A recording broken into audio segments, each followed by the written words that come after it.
आप सभी का स्मार्ट स्टडी विद साधुराम में स्वागत है। आज हम जीके के अंदर वो प्रश्न लेके आए हैं जहां पर आप गलती करते हैं, क्योंकि उनका उत्तर अलग होता है और आप 99% लोग यही करते हैं कि भी मेरा उत्तर ये है, जो कि गलत है। तो हम प्रमुख प्रश्नों का संग्रह लेके आए हैं। उन प्रमुख प्रश्नों में आप देखेंगे कि नाम मात्र का अंतर होगा और आपका प्रश्न गलत होगा। तो उन प्रश्नों में हमने आज कम से कम 20-25 उदाहरण लेके आए हैं, वो देखिए। आप देखो, बुद्धचरित एक ग्रंथ है, एक पुस्तक है और उसकी रचना अशोक घोष ने की थी। अब अधिकतर बच्चे कहां गलती करेंगे? गलती यहां करते हैं, इनको ये तो पता है कि बुद्धचरित है, उसकी रचना अशोक घोष ने की है। ठीक है, मान ली आपकी बात। दिक्कत यहां आती है कि जो महात्मा बुद्ध थे ना, महात्मा बुद्ध की जो भाषा थी वो कौन सी थी? पाली। पाली में महात्मा बुद्ध ने अपना प्रचार प्रसार किया, क्योंकि महात्मा बुद्ध का जो बौद्ध धर्म का उदय हुआ है वो उदय इसलिए हुआ कि संस्कृत जो ग्रंथ थे और संस्कृत का प्रचार प्रसार उस समय ज्यादा था, तो लोगों के समझ में नहीं आती थी। संस्कृत का ने हमारे लोगों को तंग किया, तो उस समय महात्मा बुद्ध ने एक पाली भाषा का यूज किया और पाली भाषा के माध्यम से लोगों के अंदर धर्म का प्रचार और शिक्षाओं का प्रचार प्रसार किया। ठीक है, तो प्रश्न ये आता है कि बुद्ध चरित कौन सी भाषा में है, और अधिकतर बच्चे पाली उत्तर लगा देते हैं, जो कि गलत है। बुद्ध चरित की जो रचना है वो संस्कृत के अंदर है। किसमें है? संस्कृत के अंदर है। हाँ, यदि आपसे पूछे त्रिपिटक, और त्रिपिटक के अंदर कौन कौन से आते हैं? त्रिपिटक के अंदर आएंगे सूत पिटक, विनय पिटक और अभिधम पिटक। सूत पिटक, विनय पिटक और अभिधम पिटक। तो इनके उत्तर का तब इनका उत्तर पाली आएगा। सूत पिटक, विनय पिटक और अभिधम पिटक, तब आपका उत्तर क्या आएगा? पाली भाषा आएगा। अगला प्रश्न अपना दूसरा प्रश्न, जहां पर बच्चे गलती करते हैं वो देखिए। हिंदी ऑप्शन आएगा, हिंदी भारत की राष्ट्रभाषा है। गलत। भारत की कोई राष्ट्रभाषा है ही नहीं, क्योंकि भारत ने सभी भाषाओं को, क्योंकि भारत तो एक धर्मनिरपेक्ष राज्य है। धर्मनिरपेक्ष का क्या मतलब है? सभी धर्मों को बराबर मानते हैं। ये तो किसी को उच्च नहीं तो किसी को निम्न नहीं। इसी तरीके से भाषाओं के बारे में, हिंदी भारत की राष्ट्रभाषा नहीं है, हिंदी भारत की राजभाषा है। यहां पर बच्चे, अधिकतर बच्चे गलती कर देते हैं और ऑप्शन में आएगा राष्ट्रभाषा, राजभाषा, ए व बी दोनों, या कोई राजकीय भाषा का ऑप्शन दे देंगे और बच्चे पजल हो जाएंगे। तो मैंने ये दूसरा प्रश्न लिया जो कि बड़ा इंपॉर्टेंट है। हिंदी को जो 14 सितंबर 1949 को हिंदी दिवस मनाते हैं, 14 सितंबर को, क्योंकि भारतीय संविधान में 14 सितंबर को हिंदी को राष्ट्रध्वज, राष्ट्रीय राजकीय राजभाषा का दर्जा मिला था 14 सितंबर 1949 को। और स्टार्ट के अंदर भारतीय संविधान में 14 भाषाएं थी, वर्तमान में 22 भाषा है। 8 भाषाएं और जोड़ दी गई, जिसका वर्णन 8वीं अनुसूची में है। ठीक है, अब प्रश्न अपना है वेदांग और वेदांत। ये दोनों अलग अलग है, आपको इसमें पजल होने की जरूरत नहीं है। वेद प्लस अंग वेदांग, और वेदांग कितने हैं? 6, और वेदांत 108। और वेदांत का दूसरा नाम उपनिषद, और उपनिषद का मतलब क्या है?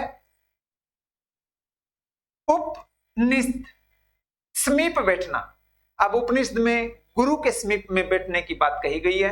उपनिषद और वेदांत एक ही है। वेदांत और वेदांग ये दोनों अलग अलग है। इनकी संख्या 108 है, इनकी संख्या 6 है। अगला प्रश्न अपना ये देखिए। ये प्रश्न बौद्ध धर्म से रिलेटेड है। चैत्य, मठ, विहार और स्तूप, बड़ा इंपॉर्टेंट है, एसएससी एचएससी में बार बार पूछा जा रहा है। क्या प्रश्न है वो देखिए। चैत्य किसको कहेंगे? आपको आमने सामने चार ये शब्द दे देंगे, इसके सामने चार शब्द देंगे और आपको कहेंगे आमने सामने क्रॉस मैच करें। तो देखिए, चैत्य होता है बौद्ध धर्म में, चैत्य को कहते हैं पूजा स्थल, और स्तूप उसको कहते हैं जहां पर अवशेष, अब महात्मा बुद्ध ने निर्वाण प्राप्त कर लिया, मतलब उसकी उनकी मृत्यु हो गई, तो उनके अवशेष को जहां पर रखते हैं, उनको दबाते हैं, उनको स्तूप बोला गया है। और मठ वहां जहां पर वो शिक्षा प्राप्त करते हैं, और विहार उनको कहते हैं जहां पर वो निवास करते हैं या रहते हैं। क्या मेरी बात समझ रहे हो? चैत्य, मठ, विहार और स्तूप चारों अलग अलग है। अगला प्रश्न आपका। अब आपके प्रश्न ये अगला जो है वो पजल करने वाला है। अधिकतर बच्चे इनको पजल में, प्रश्न यह आता है भाषा की सबसे छोटी इकाई किसकी? भाषा की। और ये मैंने क्यों ऑप्शन में दिए हैं वो देखिए। एक ऑप्शन आएगा ए ऑप्शन, दूसरा आएगा बी ऑप्शन, तीसरा आएगा ए व बी दोनों। क्या मेरी बात समझ रहे हो? तो अधिकतर बच्चे क्या काम करते हैं कि इनमें से ए व बी दोनों लगा देते हैं। अब प्रश्न की स्टेटमेंट समझो पहले। यदि आपसे पूछे भाषा की सबसे छोटी इकाई, तो आपका उत्तर आएगा ए व बी दोनों। यदि आपके प्रश्न आए भाषा की सबसे छोटी लिखित इकाई, तो आपका उत्तर आएगा वर्ण। यदि आपसे पूछे भाषा की सबसे छोटी मौखिक इकाई, तो आपका उत्तर आएगा ध्वनि। क्या मेरी बात समझ रहे? मौखिक आए तो ध्वनि आएगा, लिखित आए तो वर्ण आएगा, और सीधा ही पूछ लेना मौखिक का जिक्र है ना लिखित का जिक्र है, तो आपका उत्तर ए व बी दोनों आएगा। ध्वनि, कई बार बुकों में ये लिख देते हैं ध्वनि ऑब्लिक वर्ण। समझ रहे हो मेरी लाइन? और इनसे जो बड़ी इकाई होती है वो अक्षर होती है। ये जो कै लिखेंगे ये अक्षर है, और ये कै लिखेंगे हलंत, तो ये वर्ण है। अगला प्रश्न, अगला है, अधिकतर लोगों को यह पता नहीं है कि जो 1857 की क्रांति स्टार्ट हुई थी वो मेरठ से स्टार्ट हुई थी या बैरकपुर से हुई थी। सोचने वाला प्रश्न है। अधिकतर बच्चे मेरठ के निशान लगा देते हैं, अधिकतर, और कुछ बच्चे, हो सकता है इस प्रश्न में कुछ बच्चे बैरकपुर के निशान लगा दें। तो इसमें मैं आपको बताना चाहूं, बैरकपुर के अंदर जिक्र आता है तो वो आता है मंगल पांडे का। किसका आता है? मंगल पांडे का। और मंगल पांडे था ना, वो 34वीं बटालियन से संबंधित थे। और मेरठ से जो क्रांति का आगाज हुआ है वो हुआ है 10 मई 1857 से। अब शुरुआत की बात आए तो आपका उत्तर मेरठ आएगा। कहां से स्टार्ट हुई और कब स्टार्ट होनी थी? स्टार्ट कब होनी थी? 31 मई 1857 को। और हुई कब? 10 मई 1857 से मेरठ से। पर आपसे पूछेंगे तो ये मंगल पांडे जो 1857 की क्रांति में जिसका जिक्र आता है भी, ये पहला शहीद था। और इन्होंने कहा था मारो फिरंगियों को। ये बैरकपुर से है और 34वीं से है। और मेरठ जो बटालियन है वो 20वीं बटालियन है, नेटिव इन्फेंट्री। तो आपका प्रश्न ये बनेगा कि मेरठ से 1857 की क्रांति पूर्ण रूप से स्टार्ट हुई। बैरकपुर की एक सामान्य घटना थी, 1857 की क्रांति का जो पहला शहीद है वो मंगल पांडे, वो बैरकपुर से है। और 1857 की क्रांति जो स्टार्ट हुई है वो मेरठ से हुई है। ठीक है, तो ये आप कहीं पजल ना हो जाना, ये एक सामान्य घटना है। अगला प्रश्न, लॉर्ड डलहौजी और लॉर्ड वेलेस्ली के बारे में कई बार प्रश्न आ जाते हैं, तो इनमें भी आपको पजल होने की जरूरत नहीं है। क्या हुआ, इन्होंने, लॉर्ड वेलेस्ली ने तो एक सहायक संधि का आगाज किया। और सहायक संधि कौन सी? सैनिक सहायता। और सैनिक सहायता के आधार पर इन्होंने सबसे पहले हैदराबाद को मिलाया था। मैं ज्यादा नहीं करवाता इसमें, मैं आपको एक ही प्रश्न करवा रहा हूं, हैदराबाद। और लॉर्ड डलहौजी ने क्या काम किया, ये नीति चलाई थी, लैप्स नीति कहो, विले नीति कहो या हड़प नीति कहो। इनमें सबसे पहले इन्होंने सतारा को अंग्रेजी साम्राज्य में मिलाया था। इंपॉर्टेंट प्रश्न यहां बनेगा, लॉर्ड डलहौजी ने सबसे पहले कौन से साम्राज्य को अंग्रेजी साम्राज्य में मिलाया, और लॉर्ड वेलेस्ली ने सबसे पहले कौन से साम्राज्य को अंग्रेजी साम्राज्य में मिलाया, या सहायक संधि के आधार पर सबसे पहले किसको मिलाया गया, या लैप्स नीति, विलय नीति या हड़प नीति के आधार पर सबसे पहले किसको मिलाया गया। तो आप अपने अच्छे तरीके से इसको कर सकते हैं, यहां पर आपको पजल होने की जरूरत नहीं है। अगला प्रश्न अपना,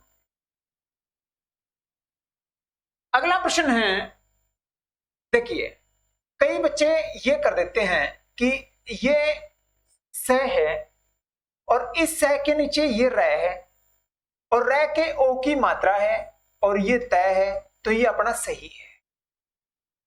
पर कई बच्चे ये सोचते हैं कि ये है ना, ये स है और ये त्रो है, समझ रहे हो मेरे लाइन, और ये तय है। ये शत्रोत नहीं है, ये वर्ण विच्छेद में आपके आएगा। ये संधि जो आप शब्दकोश के अनुसार शब्द क्रम लगाओगे तब आएगा, आप गलती कर दोगे। इसलिए मैंने इन शब्द को उठाया है कि ये स के नीचे र है, ये त्र नहीं है, ठीक है। और ये देखो ये क्या होता है, ये है, क्या है, और ये है के नीचे किसकी मात्रा है, री की मात्रा है। ये है, इस है के नीचे ये र की मात्रा है। थोड़ा सा ध्यान से समझने की जरूरत है। इसके बाद में ये जो मैंने श्रृंगार लिखा है, तो श्रृंगार शब्द बिल्कुल ठीक है, आपके पेपरों में ऐसे ना आ जाए, इसलिए मैंने आपको बता दिया कि श्रृंगार में क्या होता है। मैं आपको एक कम शब्दों में बताऊं, आप पजल ना हो तो, ये र और री इकट्ठे नहीं आएंगे, ये र और ये री इकट्ठे नहीं आएंगे 99%, ठीक है। तो आपको मैं बता देता हूं, यदि आपके ये आएगा तो आप ये न लगाना, और यदि आपके ये आए तो आप ये ना लगाना, ठीक है। तो ये समझने की बात है आपकी। मूल संविधान, अब कई बार पेपरों में ये अधिकतर बच्चे ये सोच लेते हैं कि मूल संविधान आया है तो इसके पीछे वाला शब्द पेपर में क्या है लिख रखा है या थे लिख रखा है। अधिकतर बच्चे यही सोचते हैं। मैं एक लाइन बोल रहा हूं आपको, लाइन क्या है, मैं आपको कहूं भारत के मूल संविधान में कितने मौलिक कर्तव्य या कितने मौलिक अधिकार है या कितने अधिकार थे, इसमें के अंदर कोई चेंजिंग नहीं है लगाऊं चाहे मैं थे लगाऊं, क्योंकि मूल का मतलब क्या होता है, मूल शब्द आते ही उसकी स्टेटमेंट के पीछे चाहे आप थे लगाओ चाहे आप है लगाओ, मूल का मतलब होता है कि आप 26 जनवरी 1950 की बात कर रहे हैं। क्या मेरी बात समझ रहे हो? चाहे मैं उसके पीछे थे लगाऊं चाहे है लगाऊं। मूल संविधान के अंदर यदि अधिकार की बात आए तो भारतीय संविधान के अनुसार मैं बता देता हूं, मूल संविधान के अंदर 7 है या 7 थे, एक ही बात है, मूल आते ही। और वर्तमान में पूछे तो अधिकार कितने हैं, 6 है। अब बात यदि कर्तव्य की आए तो कर्तव्य के अंदर आपका उत्तर निकलेगा कि मूल संविधान शब्द आए तो आपका उत्तर आएगा कि भारतीय संविधान में जो मूल कर्तव्य थे वो 0 थे, वर्तमान में 11 है और इससे पहले 10 थे, जो कि एक संशोधन नंबर था,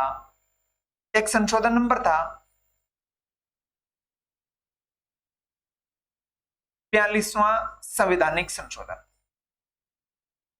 1976। उसमें 10 मौलिक कर्तव्य जोड़े गए थे और ये 11वां मौलिक कर्तव्य तो 86वें संवैधानिक संशोधन के माध्यम से आया है। अब ये प्रश्न तो मैंने पहले भी करवा रखे हैं। सबसे प्रमुख प्रश्न था मूल संविधान क्या कहना चाहता है, मूल का मतलब क्या होता है। मूल का मतलब होता है 26 जनवरी 1950। अगला प्रश्न अपना, अगला प्रश्न भी पजल होने वाला है, अधिकतर बच्चे यहां पजल होते हैं।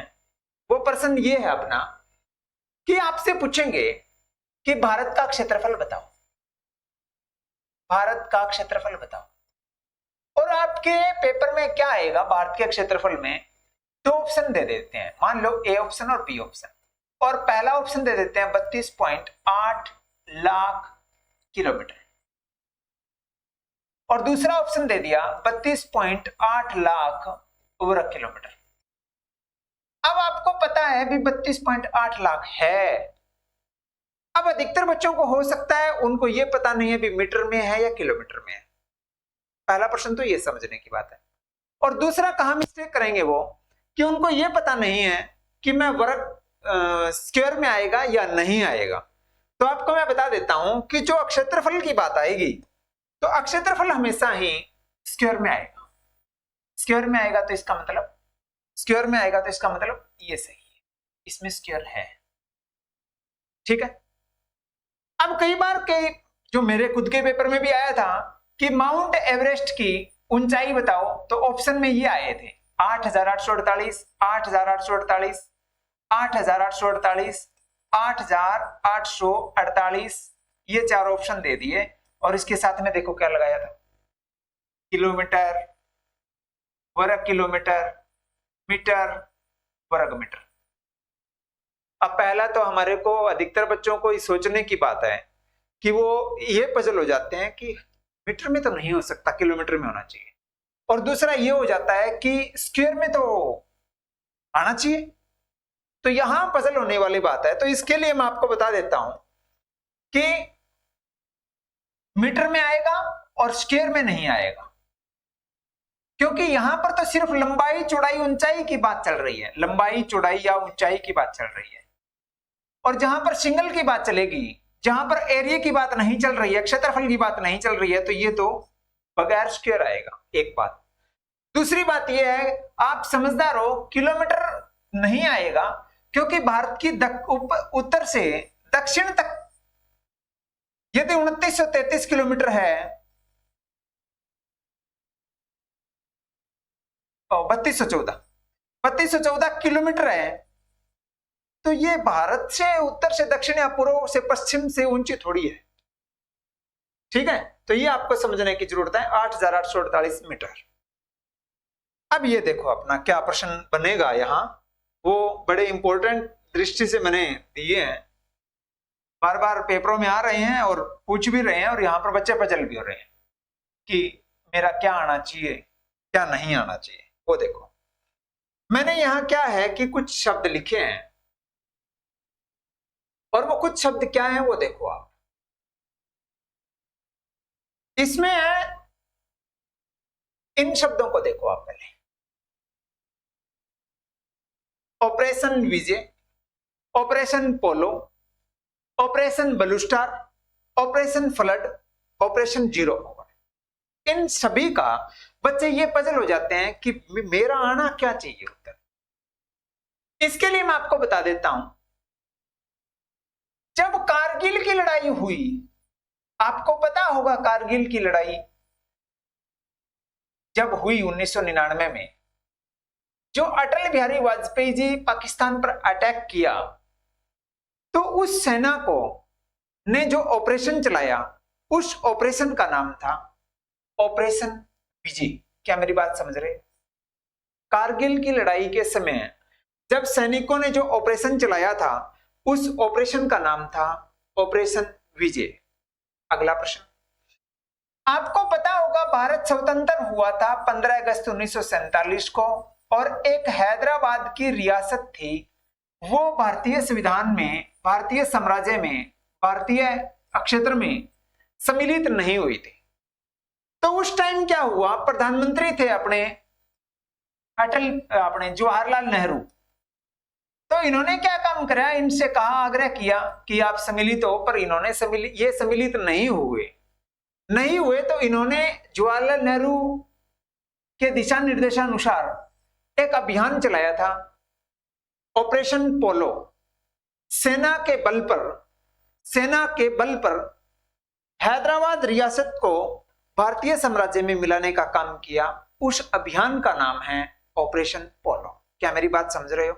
सबसे इंपॉर्टेंट है, ऑपरेशन पोलो किस से संबंधित है? ऑप्शन आएगा हैदराबाद, अवध, मैसूर, कश्मीर। अगला प्रश्न, ऑपरेशन ब्लू स्टार। आपको पता होगा इंदिरा गांधी की सरकार थी और 1984 की बात है, और 1984 के अंदर भिंडरेवाड़ा के बारे में पढ़ते हैं तो इन्होंने बताते हैं भी अमृतसर जो मंदिर है ना सिखों का, वहां पर इन्होंने अपना कब्जा कर लिया था और उस अमृतसर मंदिर को मुक्त कराने के लिए जो इंदिरा गांधी के दिशा निर्देशानुसार उनके ऑर्डरों पर जो ऑपरेशन चलाया था भिंडरावाड़ा के ऊपर 1984 में, उसका नाम है ऑपरेशन ब्लू स्टार। क्या मेरी बात समझ रहे? अब ऑपरेशन फ्लड क्या है? ये आपका है दुग्ध क्रांति, जिसको श्वेत क्रांति भी बोल देते हैं, दूध से रिलेटेड है operation flood. Operation zero over क्या है? जब 1942 में भारत छोड़ो आंदोलन हुआ था, कौन सा आंदोलन? भारत छोड़ो आंदोलन हुआ था।